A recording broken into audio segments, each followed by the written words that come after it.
Her sisters took everything, but forgot the equipment shed their mother left in her name.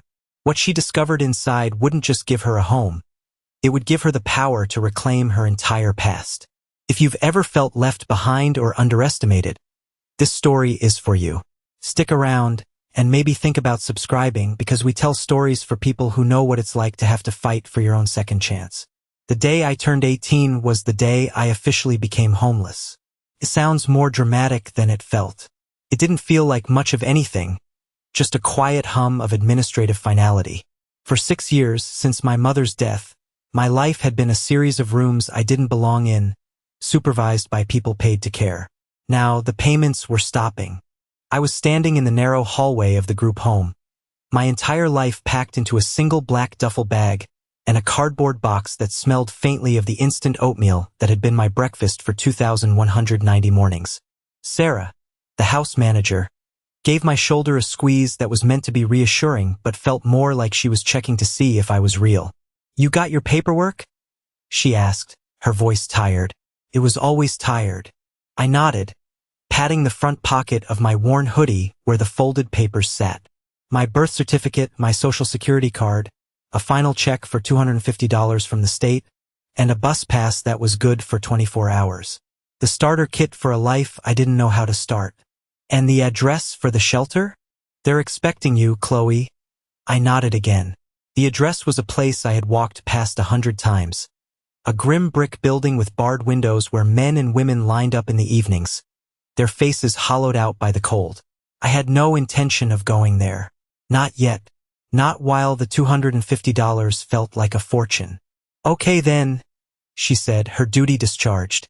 She opened the front door, and the raw, damp air of a March morning rushed in, smelling of wet pavement and exhaust fumes. This was it. The grand finale. No cake. No party. Just a duffel bag and a door held open for you to leave. As I stepped over the threshold, Sarah said, "Wait. One more thing. This came for you." A law firm. She handed me a thick, cream-colored envelope. It felt impossibly heavy and important. The front was embossed with the name Abernathy, Cole and Finch. My name, Chloe and Morgan, was typed precisely in the center. I stared at it. Legal mail usually meant trouble. It meant a hearing, a placement change, a formal notice that your life was once again being decided by strangers in a room you weren't invited into.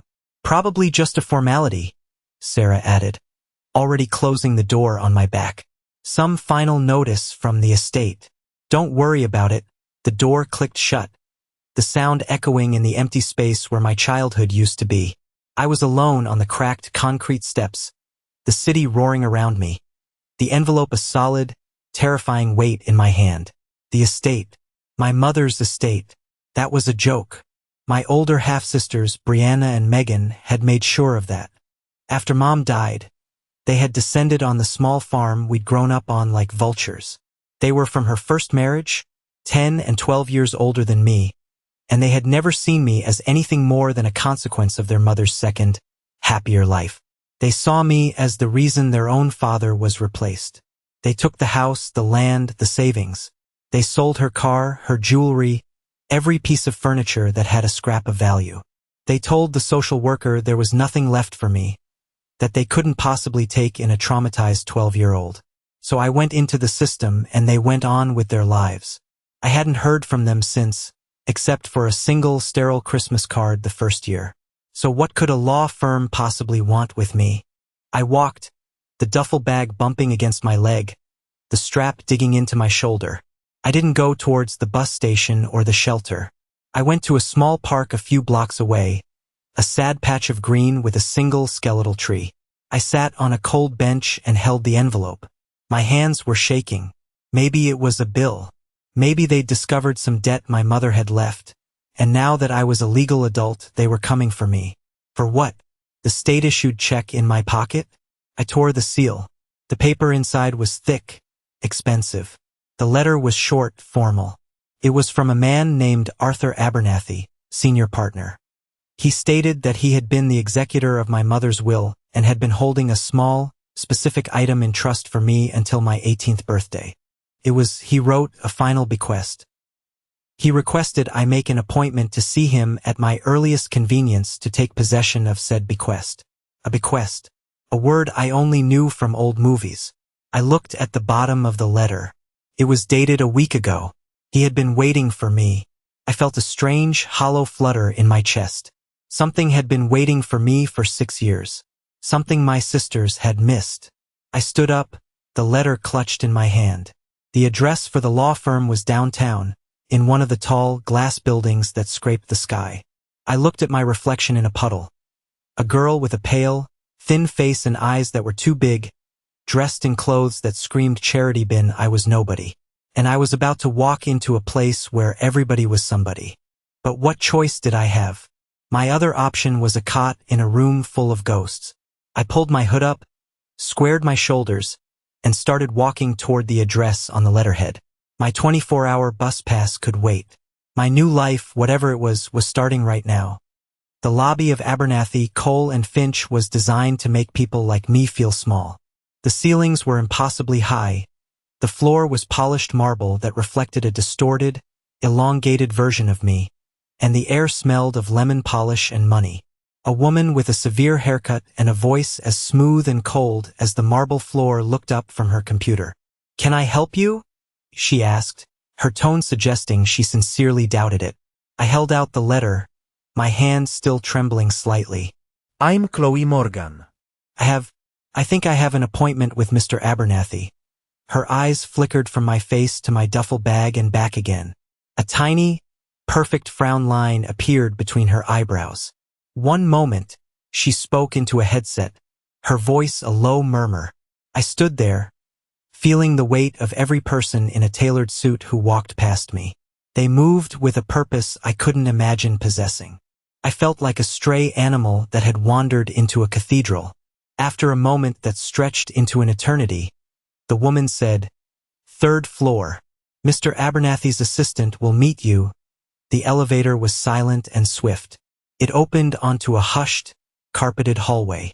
A woman who looked like a younger, slightly less severe version of the one in the lobby was waiting for me. "Miss Morgan?"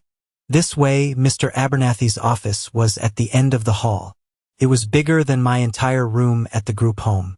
One whole wall was a window with a panoramic view of the city. Books lined the other walls from floor to ceiling. In the center of it all, behind a vast wooden desk, sat a man who looked as old as the books. He was thin and stooped, with a cloud of white hair and skin as pale and translucent as parchment.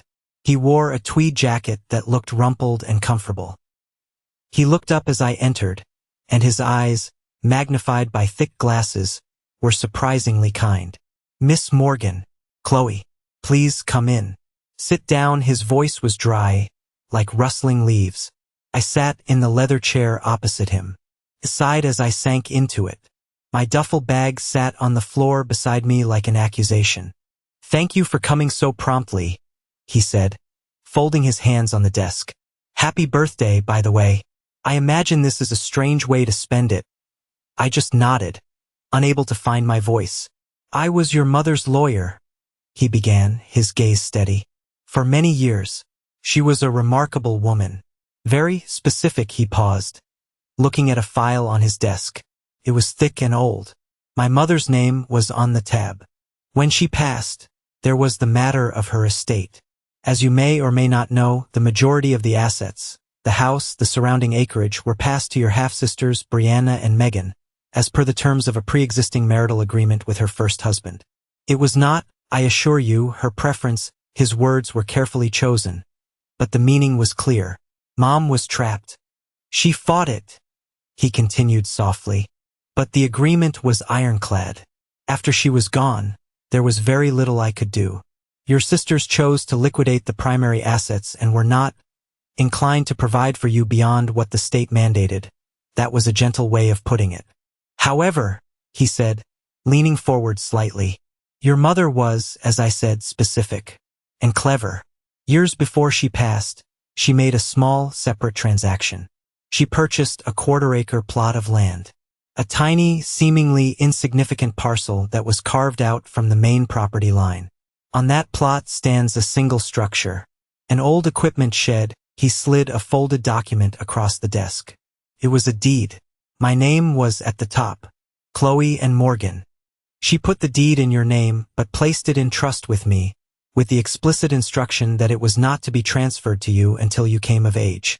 She was afraid, I believe, that if your sisters knew of it, they would have found a way to contest it or force a sale while you were a minor. They never knew. In the chaos of the estate settlement, this tiny, worthless parcel was overlooked. They took the farm, but they forgot the shed. I stared at the paper. Piece of land. A shed. It was mine. The thought was so alien I couldn't quite grasp it. So, what does that mean? I finally managed to ask. It means, he said, a faint, dry smile touching his lips, that you are a landowner, Miss Morgan. It's not much. The tax assessment values the property at less than $5,000. It's essentially a dilapidated outbuilding on a patch of weeds. But it is yours. Free and clear. He then reached into a drawer and pulled out a small, tarnished brass key tied with a faded piece of red ribbon. This is also yours. I took the key. It was cold and heavy in my palm. The metal was worn smooth in places. I imagined my mother's hand holding it, turning it in a lock. Your sisters, he said, his tone shifting back to business, are in the final stages of selling the entire farm to a development corporation, Horizon Properties. They're planning to build a luxury housing community, he sighed. The sale is due to close in a few weeks.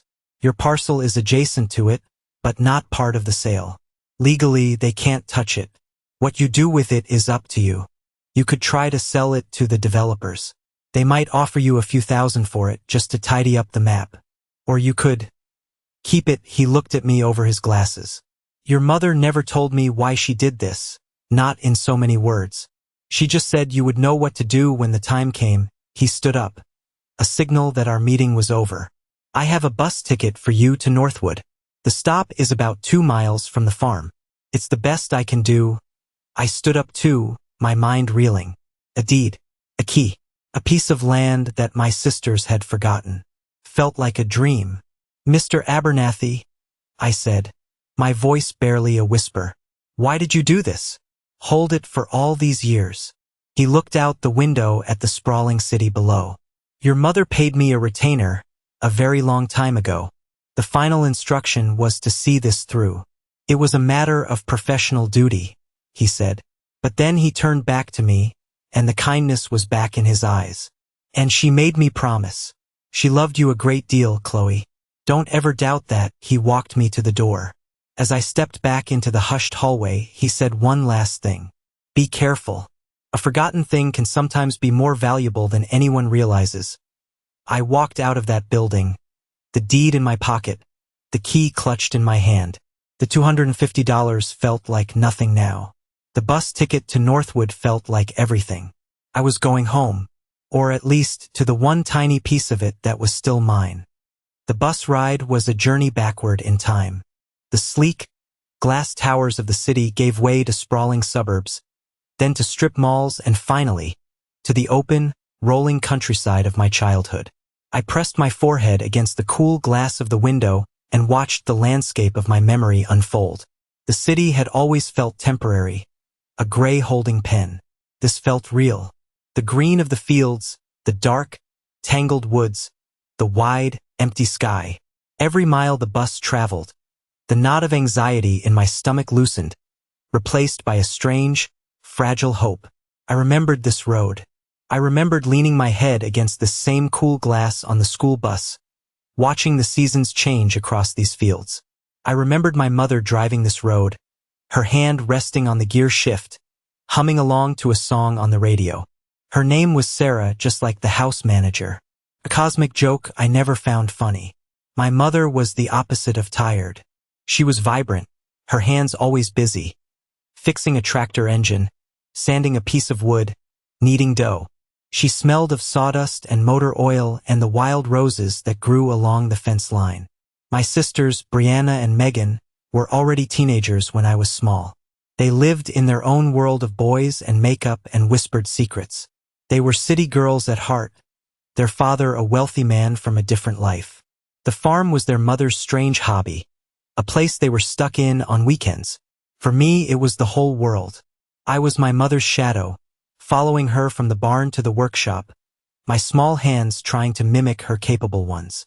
She taught me how to identify birds by their song, how to change a tire, how to tell when the soil was ready for planting. She taught me to be self-reliant, a lesson I hadn't understood the importance of until she was gone. The bus rumbled on. I thought about the shed. It wasn't just a shed. It was her sanctuary. The main farmhouse was full of the ghosts of her first marriage, the furniture and decor chosen by a man she no longer loved. But the shed was all hers. She'd built the workbench herself, run the electricity out from the house, organized every tool on the pegboard walls with meticulous care. It was where she went to think, to create, to be herself. And she had left it to me. Why? Why not a letter? Why not a phone call in all those years? The pain of that question was a familiar ache. In the group home, late at night, I would torture myself with it.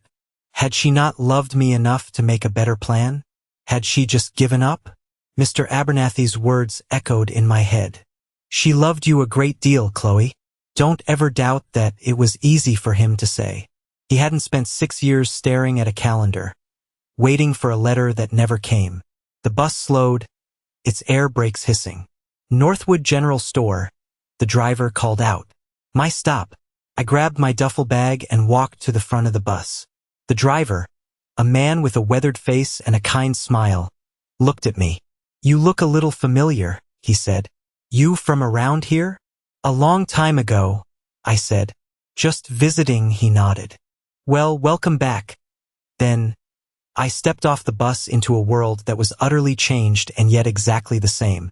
The Northwood General Store was still there, its red paint faded and peeling. But across the street, a new, glossy sign announced the future. Coming soon. The Horizon Estates at Northwood. Luxury living, country charm. A picture showed sprawling, identical houses with 3-car garages, all crowded onto the land I knew as my home. My stomach churned. This was what my sisters were doing, wiping it all away for a payout. I started walking. The farm was 2 miles down a cracked asphalt road. The air was cleaner here, filled with the scent of damp earth and pine. It was quiet. The only sounds were the crunch of my boots on the gravel shoulder and the distant caw of a crow. After about 30 minutes, I saw it. The long, winding driveway, the familiar line of maple trees, and at the end of it, the house. My house. Except it wasn't. A huge, garish for sale sign was staked into the front lawn, with sold slapped across it in a bold red banner. The paint on the house was peeling, the porch was sagging, and the gardens my mother had tended so carefully were overgrown with weeds. It looked abandoned, unloved. My sisters hadn't just sold it. They had let it die. I felt a surge of cold anger. They hadn't even bothered to maintain it. They just waited for the check. I didn't go toward the house. I skirted the edge of the property, following the old wire fence line, my heart pounding in my chest. And then I saw it. Set back from the main barn, half hidden by overgrown lilac bushes, was the shed. It was smaller than I remembered, its gray wood weathered by years of sun and snow. The roof was sagging a little on one side, and a pane of glass in the single window was cracked. It looked just as neglected as the rest of the place. But it was still standing. I pushed through the scratchy branches of the lilac bushes, my feet sinking into the soft, wet ground. I stood before the door. The wood was rough under my fingertips. The lock was rusted, a dark orange against the gray wood. I pulled the key from my pocket. The red ribbon was a tiny splash of color in the monochrome landscape. My hand was shaking so badly I could barely fit the key into the lock. What if it didn't work? What if this was all some cruel joke? I pushed the key in. It resisted, then slid home with a gritty click. I turned it. For a second, nothing happened. I put my shoulder against the door and pushed. With a groan of protest, the door swung inward, opening into darkness. A wave of air washed over me, and I froze. It was the smell of her. Under the dust and the damp and the decay, it was there. Faint, but unmistakable. Oil, sawdust, and something else. the ghost of her perfume.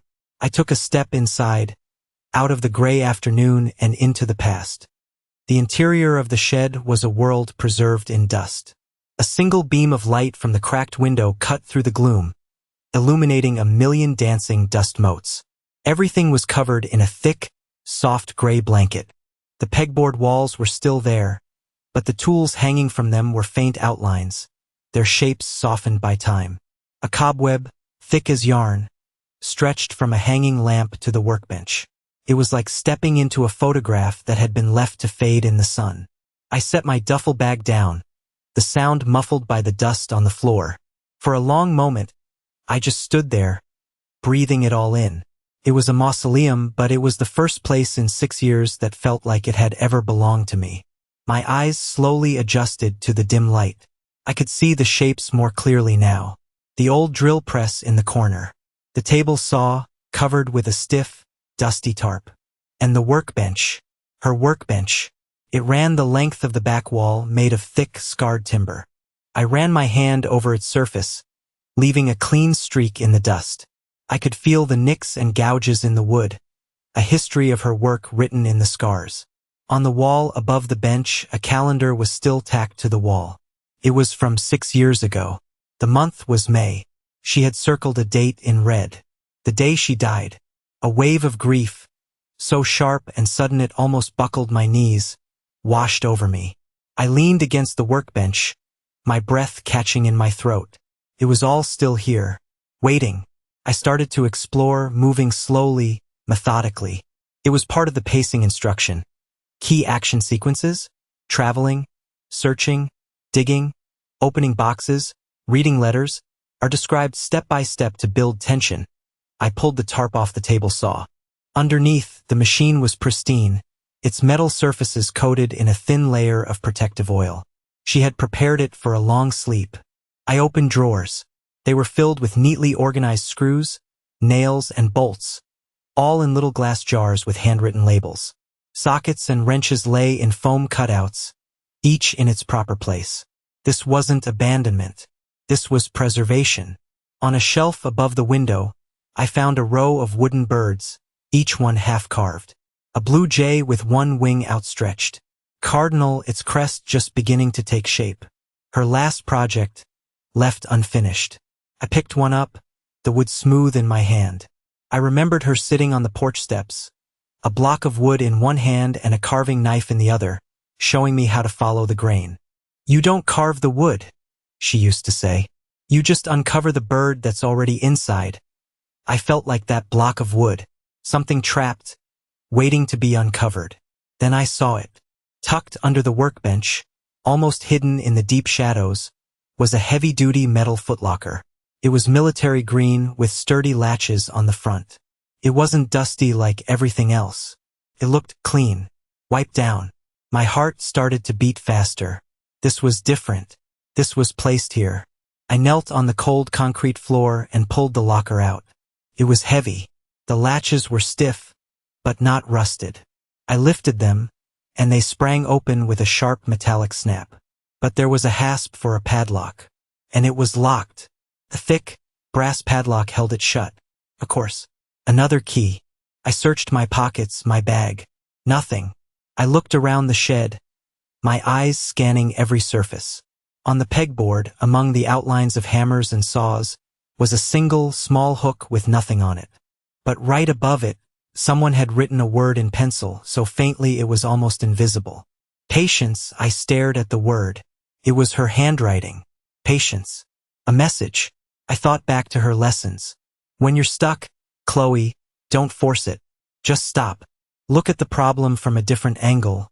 I stood up and looked around the shed again. Not for a key, but for something that didn't belong. My eyes fell on the row of half-carved birds. One of them, a small, simple sparrow, was different from the others. It wasn't made of the same light-colored pine. It was a darker, heavier wood. And it was finished. Perfectly smooth, with no tool marks. I picked it up. It felt solid, heavier than it should. I shook it. Something rattled inside. My breath caught. I examined it closely. On the bottom, where the bird's feet would be, was a tiny, almost invisible seam. I twisted the base. It didn't move. I twisted it the other way. With a soft click, the bottom of the bird came loose. It was a tiny, carved wooden box. And nestled inside on a bed of faded velvet was a small, ornate silver key. It wasn't a door key. It was a padlock key. I knelt by the footlocker again, the wooden bird in one hand and the silver key in the other. My mother hadn't just left me a shed. She had left me a puzzle. A test. I slid the key into the padlock. Turned as smoothly as if it were brand new. The shackle sprang open. I took a deep breath, and I lifted the lid of the footlocker. The air that rose from the open footlocker was dry and smelled of paper and time.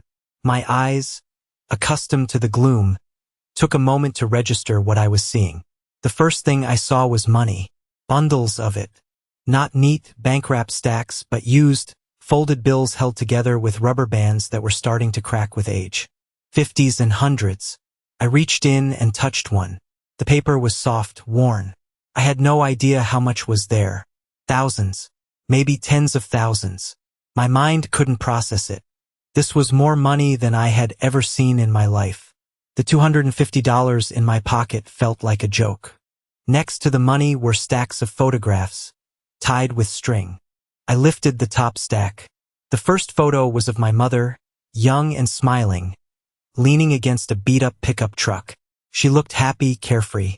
The next was of her holding me as a baby, her face buried in my neck. I had never seen that picture before. I flipped through them. Me on a swing. Me with a face covered in chocolate cake. Me and her, hands covered in paint, grinning at the camera. There were no pictures of Brianna or Megan. This was our history, a history my sisters had tried to erase. Beneath the photos was a thick manila envelope, sealed with wax. My name was written on the front in my mother's elegant looping script. For Chloe. On her 18th birthday, this was it. The letter I had been waiting 6 years for. My hands were shaking so badly I could barely break the seal. I pulled out the folded pages. The paper was thin, almost translucent. I unfolded them and began to read. My dearest Chloe, the letter began. If you are reading this, it means you have made it. You are 18. And it means you were clever enough to find the key. I knew you would be. You always saw the things other people missed. First, I am sorry. I am so sorry that I am not there to say this to you in person. My heart breaks with every word I write, knowing I will not see the woman you have become. Please do not think for 1 second that my leaving was a choice. My body has betrayed me, but my love for you, my fierce, endless love for you, has never wavered. I had to stop. Tears were blurring the words. I wiped them away with the back of my dusty hand and kept reading. I know you must have questions. So many questions. And you must be angry. You have every right to be. I want to try to explain. The money in this box is everything I could save without your sister's father knowing. For years, every side job, every piece of furniture I sold, every dollar I could skim from the household budget, I put away. For you. It's not a fortune, but it's a start. It's enough for you to get a small apartment, to go to community college, to breathe. This freedom money, my love. Use it to build a life that is yours and yours alone. I looked at the bundles of cash. Freedom money. The phrase echoed in my soul. I know what Brianna and Megan are like. The letter continued, and the tone shifted. It became harder, angrier. They have their father's heart, which is to say, they have a hole where a heart should be. I knew they would not care for you. I knew they would see you as an obstacle. That is why I could not leave you anything in the will, not directly. Their father's lawyers would have torn it apart and left you with nothing. So I did the only thing I could think of. I bought this little piece of land, this shed, our place. I put it in your name and hid it in a trust, praying they would overlook it in their greed. It seems they did. She was right. They had been so focused on the big prize, the house and the acres, that they hadn't even noticed the crumb she'd broken off for me. This shed, Chloe, is more than just a building. It is the only thing on this earth that is truly yours. It is a foundation. What you build on it is up to you. You can take the money and run. I would not blame you. Go see the ocean. Go to a city where no one knows your name. Be happy. That is all I have ever wanted for you. But there is another option. And this is the hard part. I held my breath. This farm, she wrote, is not just dirt and wood. It is our story. It is the place your grandmother was born. It is where I learned to be strong. I know your sisters see it as a commodity, a thing to be sold. I cannot bear the thought of it being turned into a soulless suburb, all beige houses and pristine lawns. I would rather see it burned to the ground. But I was powerless to stop them. The law was on their side. But I am a mechanic, my love. And a mechanic knows that sometimes the smallest, most overlooked part can bring the whole machine to a grinding halt. What did that mean? I read the line again. The smallest part. I have left you a choice, Chloe. It is a heavy one, and I am sorry for that. The choice is hidden here in this shed. In the place I built my own independence. Look at the workbench. The one we built together. Remember what I told you about foundations. A good foundation has secrets. Find the secret and you will find your power. Whatever you choose, know this. I did not abandon you. I armed you. I love you more than all the stars in the sky. Forever, Mom. I finished the letter, the pages trembling in my hands. I cried. I cried for the years I had spent feeling alone, feeling forgotten. I cried for the mother I had lost and for the woman I had just found again in these pages. She hadn't left me. She had been waiting for me. She had left me a puzzle, a legacy, and a weapon. I folded the letter carefully and put it in my pocket. The grief was still there, a heavy weight in my chest, but now it was joined by something else. A fierce, burning resolve. I looked at the cash. Freedom money. I could leave. I could walk out of this shed and never look back. The thought was intoxicating. No sisters, no broken-down farm, no ghosts. Just me and a future I could buy. But then I looked around the shed, at the half-carved birds, at the calendar still hanging on the wall. I looked at her workbench. A good foundation has secrets. I wasn't going anywhere. Not yet. The game wasn't over. It was just beginning.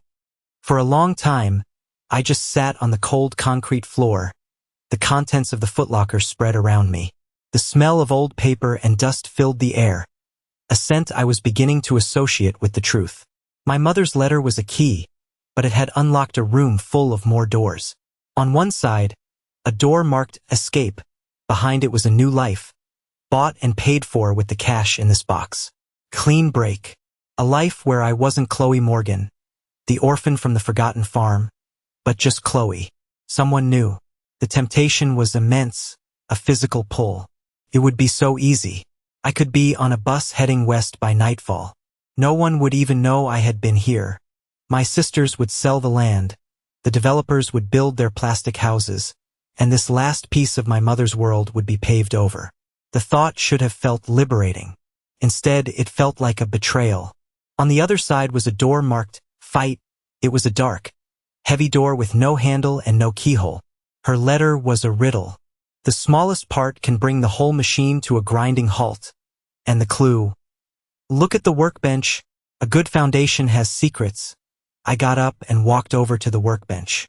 It was massive, built from thick beams of Douglas fir. The top a solid slab of maple, 2 inches thick.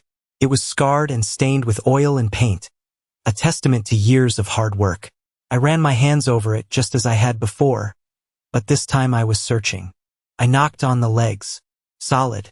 I ran my fingers along the underside of the top. Smooth except for the grain of the wood. I pulled out the drawers again, emptying them onto the floor. Screws, bolts, old rags, a half-eaten bag of sunflower seeds. Nothing. I felt a surge of frustration. Was I crazy?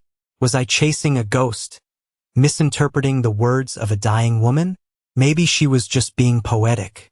Maybe the real gift was the money, and the rest was just sentiment. The freedom money was right there. Tangible. Real. I could count it. The power she mentioned was just a metaphor. I picked up a bundle of hundreds. Felt heavy, solid. This could get me a deposit on an apartment, a used car, a whole new wardrobe. Could buy me anonymity. Could buy me a future that wasn't haunted by the past.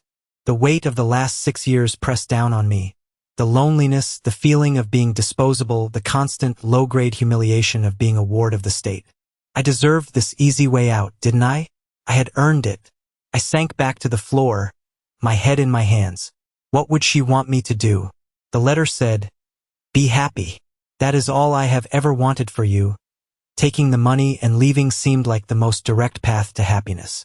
Staying, fighting my sisters, getting tangled up in a legal battle I couldn't possibly win. That sounded like the opposite of happiness. It sounded like more pain, more struggle. Have you ever been at a crossroads like that? Where one path is clear and easy, and the other is overgrown and full of shadows, but it's the only one that leads back to who you are. If you're watching this and you've had to make a choice like that in your life, let me know in the comments. Sometimes just knowing you're not the only one to face that kind of decision makes all the difference. Because in that moment, I felt completely and utterly alone. I pulled out my phone. It was an old, cracked smartphone from the group home's donation bin, but it had a signal. 1 bar. I dialed the number on the letterhead for Abernathy, Cole, and Finch. A crisp, professional voice answered. I asked for Mr. Abernathy, expecting to be told he was busy, to be put on hold for an hour. But after only a moment, his dry, rustling voice came on the line. "Miss Morgan? Is everything all right?" "I'm here," I said, my voice cracking. "I'm at the shed." There was a long pause. "And?" he asked, his voice cautious. "I found it. A box. There's money in it.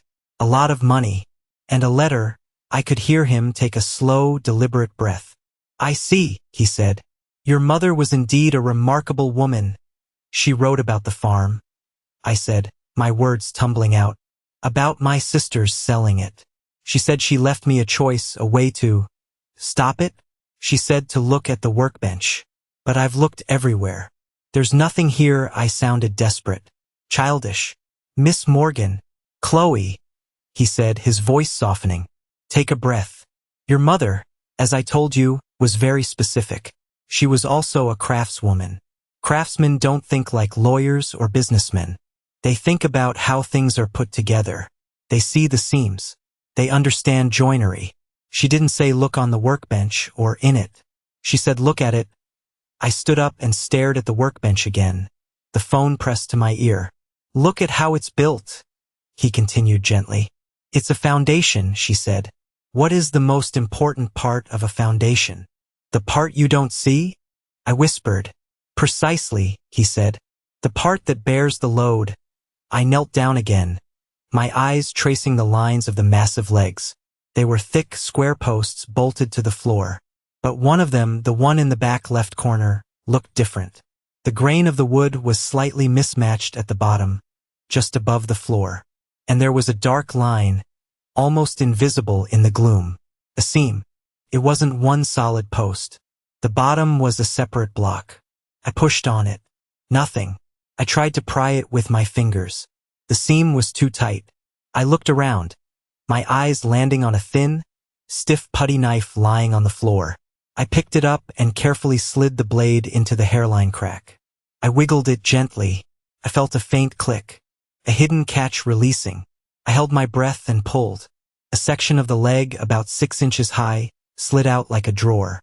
It was a perfectly constructed, hidden compartment. And inside, wrapped in oilcloth, was another package. My hands were shaking again. "I found it," I whispered into the phone. "There's a compartment. In one of the legs." "I'll be damned," Mr. Abernathy murmured. "She actually did it." "What do I do?" I asked. "Open it, Chloe," he said. "And then you call me back. And whatever you do, do not speak to your sisters until we have talked again. Do you understand?"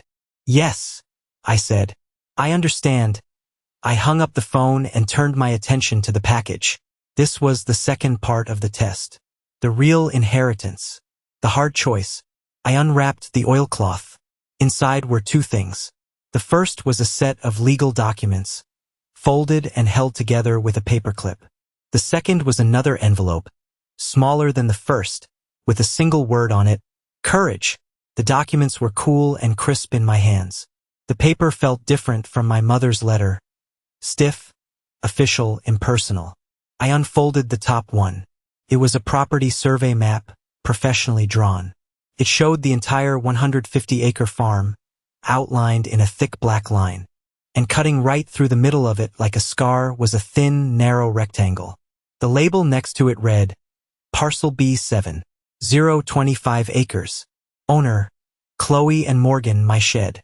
It was a tiny island in the middle of my sister's sea. But that wasn't the important part.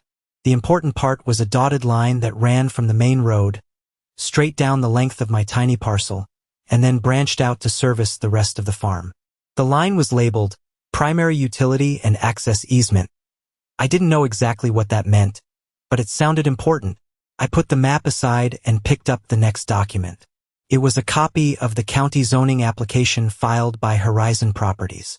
It was thick with technical drawings, environmental impact statements, and financial projections. I flipped through it, my eyes glazing over at the jargon. But then I found the part that mattered.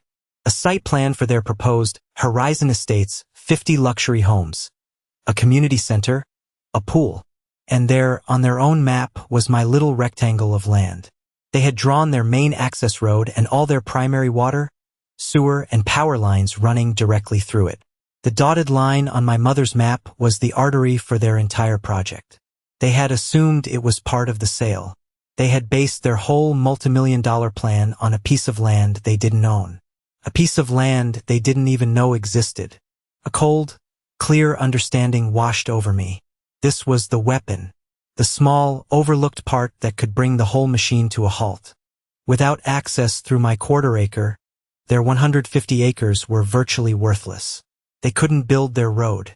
They couldn't run their utilities. They couldn't do anything. My mother, with her mechanic's mind, had found the one fatal flaw in the system and had put the kill switch in my hand. I finally understood the depth of her planning, the sheer brilliance of her love. She hadn't just left me money. She had left me leverage. She had left me justice, wrapped in oilcloth and hidden in the leg of a workbench. My hands were steady now. The fear was gone, replaced by a cold, hard certainty. I picked up the last envelope. The one that said courage. I opened it. The letter inside was short, just a single page. My brave girl, it began. Now you know. Now you hold the key not just to the shed, but to the whole farm. This is your true inheritance. Not the land itself, but the choice. What you hold in your hands is a veto. It is the power to say no. Your sisters and the men in suits will come to you now. They will find out about this tiny, inconvenient piece of paper. First, they will try to dismiss you. Then they will try to bully you. And when that doesn't work, they will offer you money. A lot of money. More than is in the footlocker. It will be the easiest money you will ever make. All you have to do is sign a piece of paper, and all your problems will disappear. I could feel the weight of that choice settling on me. You can take their money, Chloe. If you do, you will be comfortable. You will be secure. And a part of you will die. The part of you that knows what this land means. The part of you that is me. Or you can say no. You can stand your ground on this tiny patch of earth. It will be the hardest thing you have ever done. They will threaten you. They will sue you. They will try to break you. It will be a long, ugly fight. You may not win, but you will have honored our past. You will have protected our home. The final paragraph was a gut punch. I cannot tell you which to choose. A mother's love is not about command. It is about empowerment. I armed you, I did not aim you. This is your life, your future. But I will tell you this, true wealth is not something you can deposit in a bank. It is the ground beneath your feet. It is the story you choose to live. Whatever you decide, I am proud of you. Be brave. Your loving mom. I folded the letter and put it with the first one. I now had a complete picture. The money was for the fight. The deed was the weapon. The letters were the mission briefing. She had thought of everything. She had known me better than I knew myself. She knew I would be tempted by the easy way out, but she also knew that deep down, I was her daughter.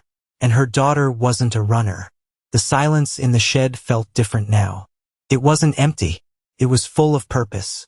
I looked at the tools on the wall, the half-finished birds, the sturdy workbench. This wasn't just a shed. It was a command center. My phone buzzed in my pocket, making me jump. The screen lit up with a number I didn't recognize, but the area code was local. I had a feeling I knew who it was. The developers must have gotten the news from the title search company. The machine was grinding to a halt, and they had found the part that was jamming the gears. Me. I took a deep breath, the words from the letter echoing in my head. First, they will try to dismiss you. I answered the phone. Hello? Hello? Is this Chloe Morgan? The voice was a woman's, sharp and impatient. It was a voice I hadn't heard in 6 years, but I recognized it instantly. It was my sister, Brianna. This is she, I said, my voice surprisingly calm. Chloe? My God, where have you been? She asked, her tone a perfect blend of fake concern and genuine annoyance. We've been trying to find you. The state had no forwarding address. I've been around, I said, my voice flat. I wasn't going to give her the satisfaction of hearing my story. Well, listen, something has come up. It's a bit of a snag with the farm sale, she said, trying to sound casual.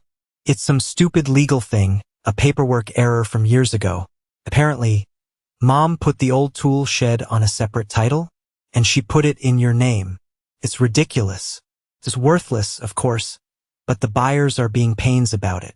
They need it cleared up to get the access road built. I said nothing. I just let her talk.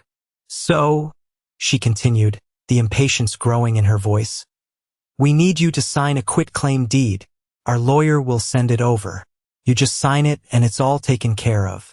We'll even give you a little something for your trouble. How about $5,000? You could use $5,000, right? $5,000. She said it like she was offering a child a piece of candy. It was insulting. It was exactly what my mother predicted. I thought about the cash in the footlocker. I thought about the survey map. I thought about the word courage. No, I said. The word was quiet, but it landed in the silence with the force of a slammed door. There was a stunned pause on the other end of the line. What? What do you mean, no? Brianna sputtered. It's a pile of rotten wood, Chloe.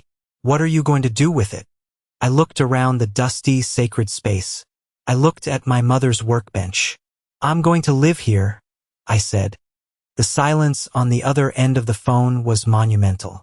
I could practically hear Brianna's brain short-circuiting. It was a silence filled with disbelief, then confusion, and finally, a slow dawning rage. You're going to what? She finally hissed. The fake concern gone, replaced by pure, undiluted venom. You can't live in a shed, you little idiot. It's not even habitable. There's no water, no septic. Are you insane? I'll figure it out, I said, my voice still quiet. The calmness was unnerving her, I could tell. She had expected me to be a grateful, pathetic charity case. She wasn't prepared for this. Listen to me, Chloe, she said, her voice dropping into a threatening register. I don't know what kind of game you think you're playing, but you are not going to ruin this for us. Megan and I have been working on this sale for 2 years. This is our future, not yours. The words hung in the air. It's my future, too, I said. This shed is all I have left of her. You took everything else. We took what was rightfully ours, she shrieked. We were her daughters when you were just an accident. We took care of everything after she died while you were carted off by the state. You have no idea what we went through. I almost laughed. It was such a hollow, self-serving version of the truth. They had gone through her belongings, picking out the valuables. They had gone through her bank accounts. That's what they had gone through. I'm not signing anything, Brianna, I said, my tone final. You and the developers can figure out a new plan. One that doesn't involve my property. Your property? She scoffed. It's a shack on a patch of dirt. We'll give you $10,000. Final offer. Take it or we'll take you to court and have you declared incompetent. We'll get it anyway, the threat my mother had predicted. Bullying. Then I guess I'll see you in court, I said, and I hung up. My hand was shaking as I put the phone down, but my heart was steady. The choice had been made. The first shot had been fired. I immediately dialed Mr. Abernathy. I explained the conversation, repeating Brianna's offer and her threat as accurately as I could. He listened patiently. "Good," he said when I was finished. "You did exactly the right thing. Do not engage with them again. Let them talk to me from now on. They won't sue you for incompetence. It's a baseless threat and they know it. But they will try other things." "Like what?" I asked. "The developers, Horizon Properties, they won't go through your sister. They'll come directly to you. Their offer will be much, much higher. Life-changingly high. You need to be prepared for that." He was right. 2 days later, a sleek black car I didn't recognize rolled down the long driveway. It didn't stop at the house. It drove slowly past the barn and parked as close to the shed as it could get. A man in an expensive suit and shiny shoes got out. He looked deeply uncomfortable, picking his way through the muddy ground. He knocked on the shed door. I opened it. He was younger than I expected, with a smooth, practiced smile that didn't reach his eyes. "Miss Chloe Morgan?" he asked. I nodded. "My name is David Chun. I'm with Horizon Properties," he said, extending a hand. I didn't take it. His smile faltered for a fraction of a second. "I understand there's been a small complication with our Northwood project. A title issue. I'm here to clear it up." "It's not a complication," I said. "It's my property." Of course," he said smoothly. "And we fully respect that. We are prepared to purchase your parcel from you. Your sister mentioned an offer of $10,000. That's frankly insulting. For a parcel with such strategic importance, we are prepared to offer you $100,000. He said the number and watched my face, looking for a reaction. $100,000. I felt my breath catch. That wasn't just freedom money. That was a new life, a whole new universe. I could go to a real university, travel the world, never work a day in my life for years. All I had to do was sign a paper. My mother's words echoed in my head. "It will be the easiest money you will ever make. And a part of you will die." I looked past him, at the neglected farmhouse, the overgrown fields, the line of maple trees my great-grandfather had planted. I looked at the sold sign, a wound on the landscape. "No, thank you," I said. His smile vanished completely. "I don't think you understand, Miss Morgan. This is a very generous, one-time offer." "I understand perfectly," I said. "The answer is no, 250,000, he said, his voice tight. "That's my final offer. You will not get a better one. You can take this money and walk away from this ruin, or you can have nothing." "What's it going to be?" $250,000. It was an astronomical sum. It was more money than my mother had managed to save in a lifetime. But it wasn't about the money. It never was. "I already have something," I said, my voice clear and strong. "I have this, and it's not for sale." I closed the door in his face. The immediate aftermath was a strange, ringing silence. The black car left. My sisters didn't call back. The world seemed to be holding its breath, waiting for my next move. The choice was made, but the consequences were just beginning. I took the money from the footlocker, my mother's war chest, and deposited it in a new bank account in town, with Mr. Abernathy's guidance. The first thing I bought wasn't a car or new clothes. It was a heavy-duty padlock for the shed door, a generator, a portable heater, and a stack of books on small-scale construction and property law. The work began. It was slow, back-breaking, and lonely. I started by cleaning. I spent a week just clearing out the dust and grime from the shed, washing the walls, cleaning the tools until they gleamed.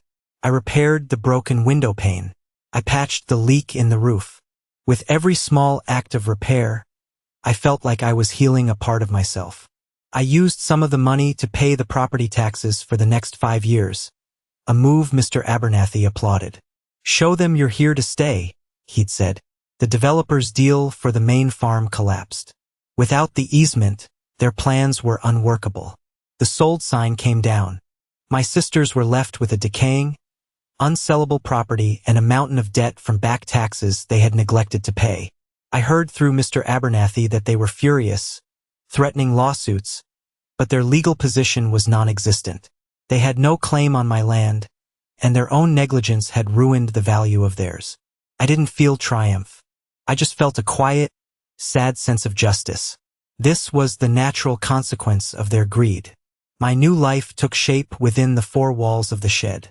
I built a small, raised loft for a bed. I ran a proper electrical line, with the help of a retired electrician from town who had known my mother and refused to take more than a token payment. He told me stories about her, about how she'd once rewired his whole barn in exchange for a side of beef. "Your mom was good people," he said, looking at me with her same eyes. "You've got her hands." Slowly, tentative connections to the community began to form. The man at the hardware store started greeting me by name. The bus driver who remembered me would honk and wave when he drove past. These were small things, but after years of anonymity, they felt monumental. It was a hard life. Some nights, the loneliness was a physical ache. I missed my mother with a ferocity that stole my breath. But then I would look at her workbench, at the tools hanging on the wall, and I would feel her presence. I was not just living in her shed. I was continuing her work. I was uncovering the person she had known was inside me all along. Months passed. The raw wound of my grief began to scar over, turning into something I could live with, something that was a part of me, like the color of my eyes. The anger at my sisters faded into a distant, weary pity. They had made their choices and I had made mine. Winter came, blanketing the farm in a thick layer of snow. The shed was warm and bright, a tiny beacon of light in the vast, quiet landscape. I had installed a small wood stove, and the scent of burning oak filled the air, mingling with the familiar smell of oil and sawdust. From my single, repaired window, I could see the whole farm, resting under the snow. It looked peaceful, clean, purified. The ugliness of the "for sale" sign was a distant memory. One morning, a letter arrived. It wasn't from a lawyer. It was a handwritten note on plain paper, left in the mailbox at the end of the driveway. It was from Megan, the younger of my two sisters. "Chloe," it read, "Brianna has gone back to the city. She wants nothing more to do with this place. I know you won't believe me, but I'm sorry. I never wanted it to be like this. Mom, she was different with you. Better. I think I was always jealous of that. The farm is in foreclosure. The bank is taking it. I don't have the money to fight it. I just wanted you to know. Maybe it's for the best. It was never really ours anyway." I read the letter several times. There was no apology for the neglect, for the years of silence. But there was a crack in the armor, a sliver of something that resembled regret. The foreclosure was inevitable. I had known it was coming. They had run the property into the ground. A few weeks later, a new sign went up at the end of the driveway. "Bank auction." My heart sank.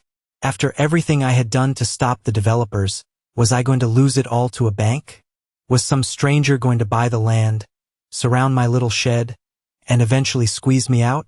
I called Mr. Abernathy, my voice tight with panic. "What happens now?" "Now," he said, his voice calm and steady as ever. "We go to the auction." The auction was held on a cold, bright Saturday morning on the steps of the county courthouse. There were a few local farmers, some hopeful young couples, and two men in suits who I recognized as being from a different development company. My hope withered. I couldn't outbid a developer. I stood next to Mr. Abernathy, my hands shoved deep in my pockets, my mother's freedom money, feeling pitifully small. The auctioneer began. The bidding started low, then climbed steadily. The local farmers dropped out quickly. It came down to the two developers. The price went past what the farm was worth, then far beyond. They weren't just bidding on land. They were bidding on a future project. The price hit a number that made me feel sick. It was over. And then Mr. Abernathy raised his hand. "There is a condition on this sale that all bidders must be made aware of," he said, his voice carrying in the crisp air. The auctioneer paused, annoyed. "What is it, counselor?" "The sale of this 150-acre property," Mr. Abernathy announced, "is subject to a pre-existing and non-negotiable primary utility and access easement held by an adjacent private landowner. Any development or use of the land will require a separate and legally binding agreement with that landowner A murmur went through the small crowd. The two men in suits looked at each other, then at a map they were holding. Their faces fell. They hadn't done their homework as thoroughly as Horizon Properties. The auctioneer, legally obligated, repeated the condition. He tried to restart the bidding. One of the developers shook his head and walked away. The other one hesitated, then did the same. The bidding had stalled. "Do I have any other bids?" The auctioneer called out, his voice losing its confident boom. Silence. I stood there, stunned. Mr. Abernathy hadn't just armed me. He had used my weapon to clear the field. "In that case," he said, his voice quiet but clear. He named a number. It was low. An insultingly low bid that was just a fraction above the opening price. The auctioneer looked around desperately. Going once. Going twice. He slammed his gavel down. Sold. It took me a moment to understand. I looked at Mr. Abernathy, my eyes wide. What just happened? "We just bought a farm, Miss Morgan," he said, a genuine, wide smile spreading across his face. "Or rather, you did. Using a portion of your inheritance and a small, very favorable loan which my firm is happy to provide." I couldn't speak. Couldn't breathe. The entire 150 acres. The house, the barn, the fields, the maple trees. It was all mine. I started to cry right there on the courthouse steps. Not tears of grief, but tears of overwhelming, impossible joy. The work that followed was immense. The farm was in debt and disrepair. But it was my debt, my disrepair. The money my mother left, which had once seemed like a fortune, was now seed money for a much larger project. I didn't move into the main house. Not right away. It was too full of ghosts, too much a symbol of what had been broken. I stayed in my shed, my command center, and I started the slow, methodical process of bringing the farm back to life. I didn't do it alone. The retired electrician came back. The hardware store owner gave me a line of credit. A young couple who had been at the auction, hoping to start a small organic farm, offered to lease and work a portion of the fields in exchange for a share of the profits. Slowly, the farm began to breathe again. I learned to drive the old tractor my mother had loved. I learned about crop rotation, soil health, and how to fix a leaky roof on a century-old barn. I was not just living a story, I was building one. Home, I realized, wasn't a place you inherit. It's a place you choose, a place you fight for. It's a responsibility you accept. My mother hadn't left me a property. She had left me a purpose. This land wasn't a windfall. It was a task to honor the past and build a future. It's a task I wake up to every single day. And I am not tired. I am hopeful.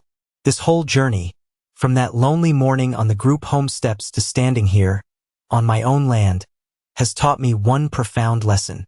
Sometimes, the things that we think have been taken from us are just waiting in a different form. Sometimes, a legacy isn't about what you are given, but about what you are asked to become.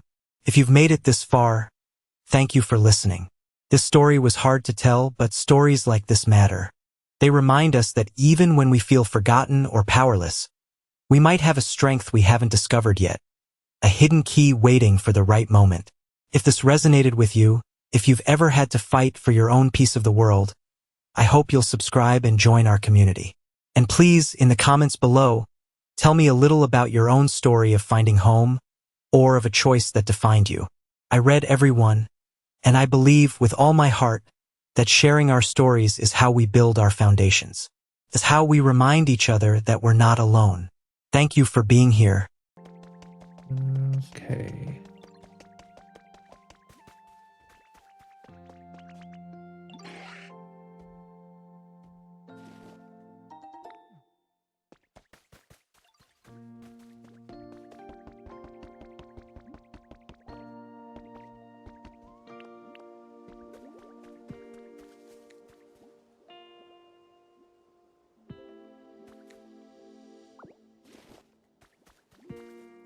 Maybe I just move these just like ever so slightly and it'll count. There we go.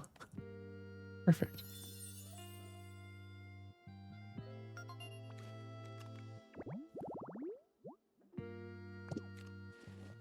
I should really do this twice though, since it looks like we still need some.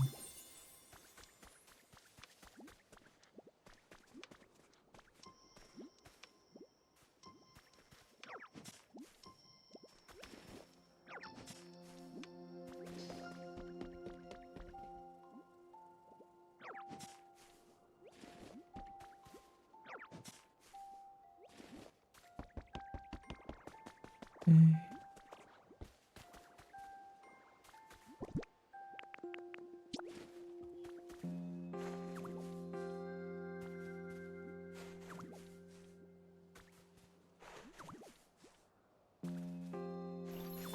Oh god, I hate that. There we go.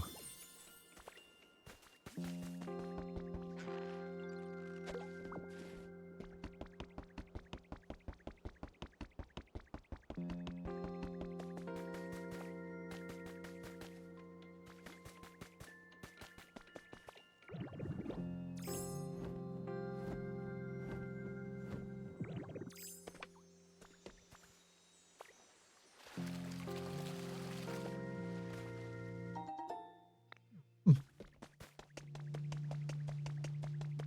Okay.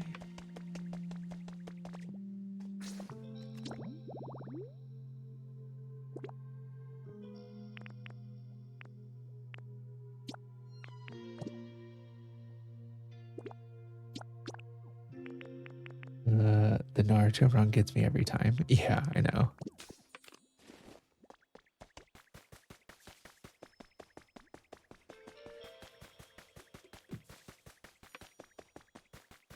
Wait.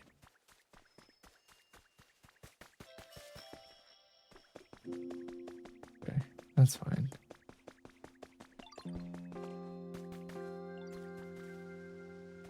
He wants more human. Yeah, I'll probably just move him later, Clara.